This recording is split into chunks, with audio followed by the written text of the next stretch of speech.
Good afternoon, students.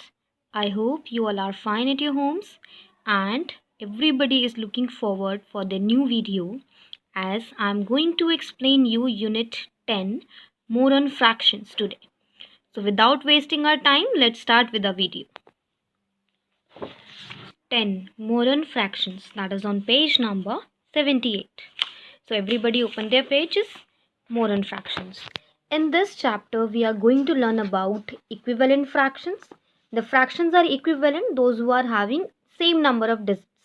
Same digits in their numerator and denominators with respect to the other fractions also. Okay? You just have to find out the simplest form of both the fractions. If both of them are equivalent, they are known as equivalent fractions. Okay, we will do some examples here, then you will learn about it properly. Then we will learn about more of your like fractions, how to fill in some things in the blank, how to find out equivalent fraction using multiplication, using division. So let's start doing our exercise. So exercise 10A, which is on page number 80. Let's do this. The first question is tick the equivalent fraction. We have to tick the equivalent fraction. That means you have to see that out of them which are same. ठीक? So let's see. We know how to write down the fractions while watching the figure. You all can see that one part is colored here, so we will write it as in your numerator, and then the total number of parts we will write in our denominator. 1, 2, 3, 4. Total 4 parts are there. So the fraction of this figure will be 1 by 4. Let's write down the fraction of this also. 2 parts are colored out of 1, 2, 3, 4, 5, 6, 7, 8. Out of 8 parts. Now in this, 3 parts are colored as you can see, and out of 1, 2, 3, 4, 5, 6, 7, 8. 8. Out of it, 3 parts are colored. You can see you have to convert your fractions into simplest form in order to check whether they are equivalent or not. So 2 by 8 can get divided with 2. 2 की table में दोनों आते हैं. 2 1s are 2, 2 4s are 8. So this fraction will become 1 by 4. So 1 by 4 and 1 by 4 are same. When I just convert it into simplest form now, so I get to know that these both of them are equivalent. So we will tick both of them. This is not equivalent because 3 and 8 together cannot come in any one table. Is it clear? Now let us do this D part. B and C part I am leaving it for you. First of all, you have to write down the fraction. One part is colored out of 3. 2 part is colored out of 1, 2, 3, 4, 5, 6. 1, 2, 3. 3 parts are colored out of 3, 4, 5, 6, 7, 8, 9. 2 and 6 together comes in the table of 2. 2 1s are 2, 2 3s are 6. So this in turn will give you 1 by 3. 3 and 9 together comes in the table of 3. 3 1s are 3, 3 3s are 9. So this is also equals to 1 by 3. So 3 of them are equivalent. So you will take 3 of them. Is it clear? You have to convert your fraction into simplest form and then you will able to see your fraction is equal or equivalent or not. Okay. Now we have to do question number 2. How we will do it? You just have to see carefully, listen to me. 1 by 2 is equals to dash by 10. ठीक है, आपको इस dash को fill करना है. सो in your denominator आप किस चीज़ से मल्टीप्लाई करोगे कि आपका 10 आए. आपने 2 में किस चीज़ से मल्टीप्लाई की कि 10 आए? 5 की. 2 5 ज़ा 10. तो आप 1 में भी तो 5 की मल्टीप्लाई करोगे. 1 into 5 will be 5. So your blank में कितना आंसर आएगा? 5. Okay, let's do this G part. 6 में आप किस चीज़ की मल्टीप्लाई करोगे कि आपका 36 आए? 6 6 जा 36. तो आप अपने 7 में भी तो 6 की मल्टीप्लाई करोगे in order to get your next number. 7 6 जा 42. So in your blank you will get 42. Let's do this part, I part. 7 में आप किस चीज़ की मल्टीप्लाई करोगे? You will multiply it with 11 in order to get 77. So multiply 11 with 4. 4 11s are 44. And your answer is there. It's really very easy now. Now let's do question number 3. Question number 3 A part. 3 by 4 is equals to. As you all know, ये दोनों equivalent तभी होंगे जब जितने number से आपने denominator में multiply किया है with the same number you will multiply it in numerator. Similarly जितने नंबर से आपने न्यूमरेटर में मल्टीप्लाई किया है सेम नंबर के साथ डिनोमिनेटर में भी करो. Similarly here as well and you will get your equivalent fractions. Okay, जैसे आप मल्टीप्लिकेशन के साथ सॉल्व करते हो, in the same manner you have to do with your division also. So जितने नंबर के साथ आपने डिवाइड किया है in denominator, with the same number you have to divide the number with your numerator, so that you will get the equivalent fraction. Similarly you will write 2 here, यहाँ पे 4 से divide किया गया है, तो in the denominator also you will divide it with 4. So it's really very easy. Now let's do our question number 4. Write the equivalent fraction with denominator 30. That means here it is given your denominator is 30. You just have to find out an equivalent fraction whose denominator is 30. So बच्चा 10 में आपने किस चीज़ का multiply किया कि आपको 30 मिला? 3 का ऑब्वियसली. तो जिस नंबर से डिनोमिनेटर में मल्टीप्लाई करो उसी नंबर से न्यूमरेटर में भी करो. 3 3 ज़ा 9. Very good. Here also it is given 30 as a denominator. तो 3 में किस चीज़ का मल्टीप्लाई करो कि 30 मिले? 10. 3 10 ज़ा 30. और 2 में भी सेम नंबर का मल्टीप्लाई करोगे तो आपका डिनोमिनेटर के साथ साथ न्यूमरेटर भी मिल जाएगा. And your answer is there. Now question number 5. Write the equivalent fraction with numerator 36. That means your numerator is given to you 36. You have to find out your denominator. 1 में किस चीज़ का multiply करोगे कि 36 आए? 36 का. सो आप सिमिलरली 3 में भी 36 का मल्टीप्लाई करो. You don't know how to multiply या what is the multiplication, so just multiply it in your rough part. 6 3 is 18 का 8, carry 1, 3 3 is 9, 1 10. So your denominator will be 1 by 8. Your fraction will be 36 divided by 108. Clear? Now you can do this 5 part the complete. Okay. Now let's come to our next question. Question number 6. Use multiplication to write two equivalent fractions of. Okay. You just have to use multiplication ताकि आप equivalent fraction को find out कर सको. ठीक है. In this you have to use multiplication to write equivalent fraction of the number. 3/7 का equivalent fraction निकालना है मल्टीप्लिकेशन यूज करके. ठीक. अगर आप 3/7 में ऊपर न्यूमरेटर में भी 1 की मल्टीप्लाई करो, डिनोमिनेटर में भी, तो आपको 3/7 ही मिलेगा. 3 into 1 will be 3, 7 into 1 will be 3. तो आप क्या करोगे? सबसे पहले इसमें 2 की मल्टीप्लाई करो, ऊपर भी 2 की मल्टीप्लाई करो और नीचे भी 2 की मल्टीप्लाई करो. तो क्या मिलेगा? 3 2 जा 6, 7 2 जा 14. एक इक्विवेलेंट फ्रैक्शन. सेकेंड बारी में आप ऊपर भी 3 की मल्टीप्लाई करो, नीचे भी 3 की. किस में? 3/7 में. तो 3 3 जा 9 एंड 7 3 जा 21. इसको मैं आपको ना रफ पार्ट में सॉल्व करके अच्छे से समझाती हूँ. देखो, just in case you are having, इसको प्रॉपरली करते हैं. आपके पास है 3/7 और आपको निकालने हैं 2 इक्विवेलेंट फ्रैक्शंस. तो आपको क्या करना है? आप पहले 3/7 में ऊपर भी 2 की मल्टीप्लाई करो एंड इन डिनोमिनेटर ऑल्सो. 3 2 जा 6, 7 2 जा 14. तो आपको मिल गया एक इक्विवेलेंट फ्रैक्शन. उसके बाद आप दोनों ही नंबर में in your numerator and in your denominator multiply it with 3. 3 3 जा 9, 7 3 जा 21. सो 9/21 you will get your next equivalent fraction.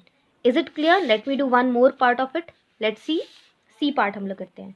C part is 4/9. आपको 2 इक्विवेलेंट फ्रैक्शन फाइंड आउट करने यूजिंग मल्टीप्लिकेशन ओनली. सो 4/9 एक बार 2 की मल्टीप्लाई करो दोनों तरफ. 4 2 जा 8, 9 2 जा 18, 8/18. बेटा you can multiply it with any of the digits. You can multiply it with 4. आप अगर नहीं चाहते 3 से मल्टीप्लाई करना, डोंट डू इट. 4 4 जा 16, 9 4 जा 36. This will also be your equivalent fraction. Doesn't matters कि आप 2 से मल्टीप्लाई करो या 3 से, बट जितने नंबर से आप न्यूमरेटर में मल्टीप्लाई कर रहे हो उतने नंबर से आपको डिनोमिनेटर में मल्टीप्लाई करना है और आपको आपके 2 इक्विवेलेंट फ्रैक्शन मिल जाएंगे. Okay. Let's do question number 7 now. Write 2 equivalent fractions using division. Now we have to use division in order to find out our 2 equivalent fraction. Let's do A part, which is 12/8. So A part is 12/8. Beta, carefully you have to see that in both the numbers, if both the numbers are even, so they will get divided by 2. Let's divide the numbers with 2. 12 को भी 2 से you have to divide and your denominator को भी you have to divide it with 2. What you will get? 2 6 जा 12 होता है, 2 9 जा 18. So one equivalent fraction you get while dividing, which is 6/9. Again you have to check whether 12 and 18 are coming in any other table. Yes, you can see that वो 6 की table में भी आते हैं. तो आप दोनों तरफ 6 से डिवाइड करो. 6 2 जा 12, 6 3 जा 18. So your next equivalent fraction will be 2/3. It depends on you. आपको चेक करना है. देखो 12 और 18 दोनों 2 की टेबल में भी आते हैं, 3 में भी आते हैं. They both are coming in the table of 6 as well, in 6 as well and in 9 as well. Okay. 9 की टेबल में 12 नहीं आता भाई, 9 में नहीं होता. Okay. So you have to check both the numbers are coming in the same table, then only you can divide the numbers. Okay, now I am going to do C part also for all of you, which is 24 and 36. 24 by 36, you have to find out two equivalent fractions of 24 and 36. देखो 24 and 36 both are coming in the table of 4. मुझे सीधा सीधा मैंने 4 से divide किया. 4 6 जो 24, 4 9 से 36, तो 6/9 हुआ आपका एक फ्रैक्शन. अब 24 और 36 दोनों ही आपका 6 के टेबल में भी आता है. 6 4 से 24, 6 6 जो 36, तो 4/6 is also your answer. And दोनों ही 12 की टेबल में भी आते हैं. 12 2 से 24, 12 3 से 36. तो आपको बस डिवाइड जो करना है न्यूमरेटर और डिनोमिनेटर में सेम नंबर से करना है. डजेंट मैटर्स कि आप किस नंबर से आप डिवाइड कर रहे हो, बट वो नंबर जिससे आप डिवाइड कर रहे हो उसकी टेबल में ये न्यूमरेटर और डिनोमिनेटर्स आने चाहिए. That's it. Okay, next question is question number 8. Change to like fractions. You have to change the fractions, these fractions into like fractions. Let's recall our definition. Like fraction is the fractions with same denominator is called like fraction. Okay, so let's convert question number 8A part, which is 1/5 and 1/4. आपको दोनों को ही like fraction में convert करना है. बहुत simple है बेटा. First वाला फ्रैक्शन लिखो. फर्स्ट वाले फ्रैक्शन में सेकेंड वाले फ्रैक्शन के डिनोमिनेटर से न्यूमरेटर और डिनोमिनेटर दोनों में मल्टीप्लाई कर दो. You will gate 4/20. 4 1 4, 5 4 20. अब आपको लेना है सेकेंड फ्रैक्शन. सेकेंड फ्रैक्शन में ऑपोजिट करो. फर्स्ट वाले डिनोमिनेटर से न्यूमरेटर और डिनोमिनेटर में मल्टीप्लाई करो. What you will gate? 5 1 5, 5 4 20. तो आपको मिल गया ना लाइक फ्रैक्शन. क्या मिला आपको like fraction? You will write like fractions are, what are like fractions here? 4/20 and 5/20, and both of them are having same denominators, so you will get your like fraction. It's so easy. Let's do some another part. Let me say E part हम लोग करते हैं. 3/10 and 4/13. So your E part is 3/10 and 4/13. बहुत simple है. First fraction लिया, multiply it in denominator and numerator with the denominator of the next fraction. 13 3s are 39 and 13 10s are 130. Now note down the next fraction, multiply it with the denominator of the first fraction, which is 10. So multiply in numerator and denominator. 10 4s are 40, 13 3s are 130. So आपके like fractions मिल गए आपको. What are your like fractions of these fractions here? They are 39/130 and 40/130. कितना simple हो गया. Denominators को same ही करना था. Is it clear? So this question is also done. Now we have 9 question. Are the fractions equivalent? आपको find out करना है कि क्या ये fractions equivalent हैं. चलो भाई find out भी कर लेते हैं. Question number 9 A part, which is 3/7 and 1/8. जब आपको find out करना है कि are these fraction equivalent, आपको क्या करना है? You just have to cross multiply the numbers. How? Numerator of the first one with the denominator of second one, numerator of second one with denominator of first one. 3 8s are 24, 7 1s are 7. नहीं है भाई, equivalent है ही नहीं. सो they are not equivalent. ये not equal का sign होता है. ठीक, कुछ और पार्ट भी कर लेते हैं. सी पार्ट लेट से हम लोग करते हैं. What is your C part? 10/15 and 2/3.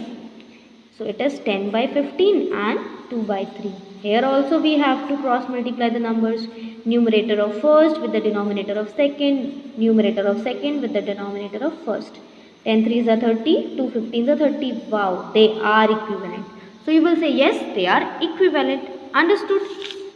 Now 10th question, true or false. Cross multiply and check.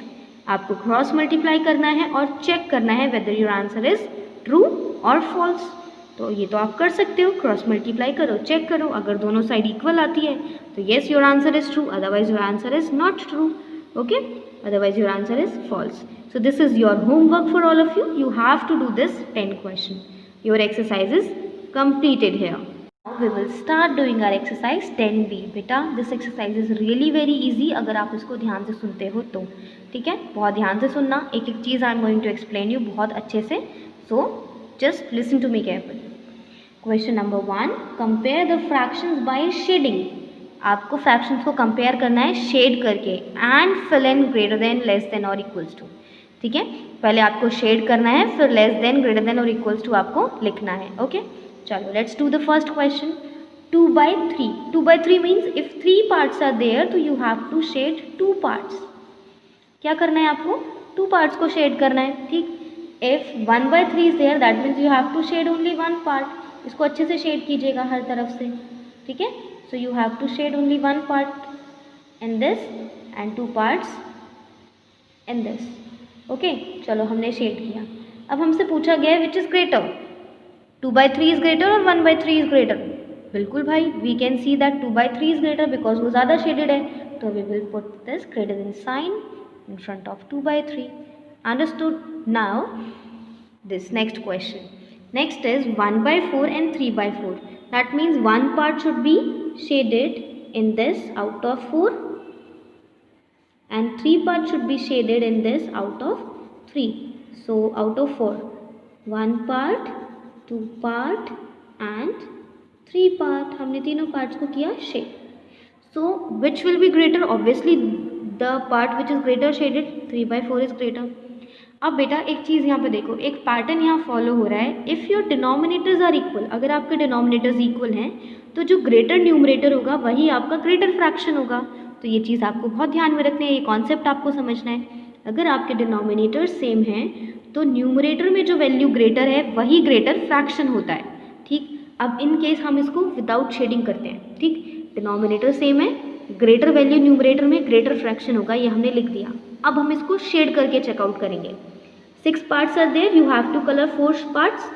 चलो हमने 4 part इसको कलर कर दिया. 1 2 3 color or shade whatever you can do and 4 parts you have shaded.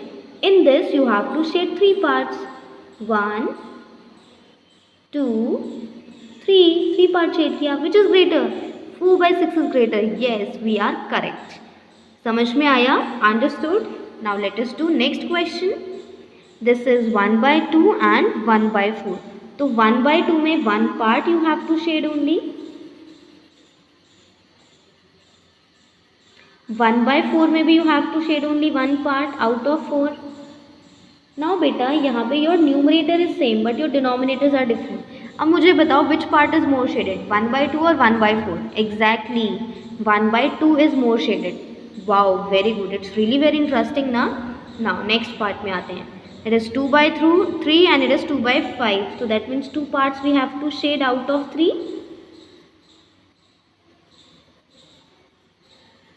And 2 parts we have to shade out of 5.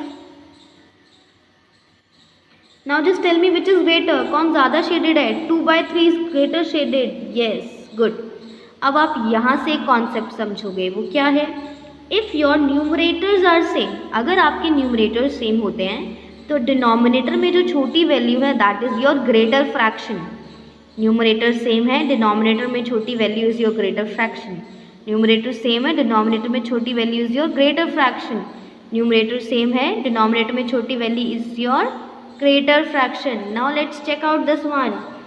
आपको 5 में से 3 part shade करने हैं. देखो 1 2 and 3. मैंने उनको पूरा शेड किया, ठीक है. 3 parts we have shaded पूरा properly. अब here we have 7 parts, 1 2 3 4 5 6 7 and here also you have to shade 3 parts. तो मैंने 3 parts को यहाँ भी shade किया. Now tell me which is greater? Exactly, 3/5 is greater. So this is your answer. Understood now? Very good. With the same manner you can do this G, H or I part. Okay. Now let's come on to our second question which is fill in. Just we have to compare the numbers here. So students बहुत ध्यान में रखना the concept which I tell you in the question number 1. Similarly same concept we will apply here also. Question number 2 में denominator same है. जब denominator same हो तो कुछ नहीं सोचना, greater the numerator greater is the fraction. Denominator same है, greater the numerator greater is the fraction. Denominator same है, greater the numerator greater is the fraction. अगर डिनोमिनेटर सेम है तो जो ग्रेटर वैल्यू है न्यूमरेटर में वही आपका फ्रैक्शन भी ग्रेटर होगा. Let's do 3 question. Numerator same है तो डिनोमिनेटर की छोटी वैल्यू ग्रेटर फ्रैक्शन होगी. न्यूमरेटर सेम है, डिनोमिनेटर की छोटी वैल्यू ग्रेटर फ्रैक्शन होगी. न्यूमरेटर सेम है, डिनोमिनेटर की छोटी वैल्यू ग्रेटर फ्रैक्शन होगी. अंडरस्टूड? इसको जितनी बार आप खुद से ट्राई करोगे उतना ज़्यादा इसको समझ पाओगे. Now let us do our next question which is question number 4. देखो बेटा, क्वेश्चन नंबर 4 में आपको क्या करना है, 2/4 एंड 3/6 इज देयर। सो 2/4 और 3/6 तो बिल्कुल अलग है। आप क्या करो, इनकी क्रॉस मल्टीप्लाई कर दो, ठीक है, जैसे अभी हमने लास्ट टाइम किया। तो ये तो हो गया 2 6 जा 12 और ये हो गया 4 3 जा 12, ये तो दोनों सेम आ गए, इक्वल्स टू का साइन। यहाँ पे क्रॉस मल्टीप्लाई करो, 8 की 4 के साथ करो, 8 4 जा 32, 7 5 जा 35 विच इज़ ग्रेटर 35, तो this will be the sign. क्या करना है, जस्ट क्रॉस मल्टीप्लाई, 11 की 7 के साथ, 11 7 जा 77, 9 8 जा 72 which is greater, this is greater. Understood. Let's come to our 5 question. 5 question में बस एक डिफरेंस है, आपको मिक्स्ड फ्रैक्शंस दिए हैं, मिक्स्ड को इम्प्रॉपर में चेंज करना है। मैं आपके लिए एफ पार्ट करती हूँ। 8 2 जा 16, 16 plus 7 23, this will B 23/8 and this will be 10 to the 20, 20 plus 2 29/10। अब फिर से क्या करना है, क्रॉस मल्टीप्लाई करना है और आपको चेक करना है। 23 इंटू 10 विल बी 230, 29 इंटू 8 आपको नहीं पता, रफ में सॉल्व करो, आपके पास रफ नोटबुक होगी। मैंने भी अपने रफ पार्ट में सॉल्व किया, देखो यहाँ पे 29 को 8 से सॉल्व किया, 8 7 जा 8 9 जा 72 का 2 कैरी हुआ 7, 8 2 जा 16 प्लस 7 23, तो कितना आंसर आया 232, तो विच is greater, this one is greater, therefore 2:9/10 is greater. ठीक है, इसी तरीके से आप बाकी पार्ट्स करोगे। लेट्स से मैं जे पार्ट करती हूँ, 13/6 ऑलरेडी आपको गिवन है, ठीक है, और आपको इसे इम्प्रॉपर में कन्वर्ट करना है, 6 3 18 और 1 19/6। अब क्या करना है, डिनोमिनेटर सेम है, कुछ करना ही नहीं है। डिनोमिनेटर में सेम में क्या होता है, जो न्यूमरेटर ग्रेटर वही फ्रैक्शन ग्रेटर, सिंपल। सॉल्व ना। So now try to do all the other questions which are left. Any queries, any doubts you all feel, ask me in the Zoom meeting. Is it clear? And other questions, other things we'll do in the next class. Goodbye everyone. Take care.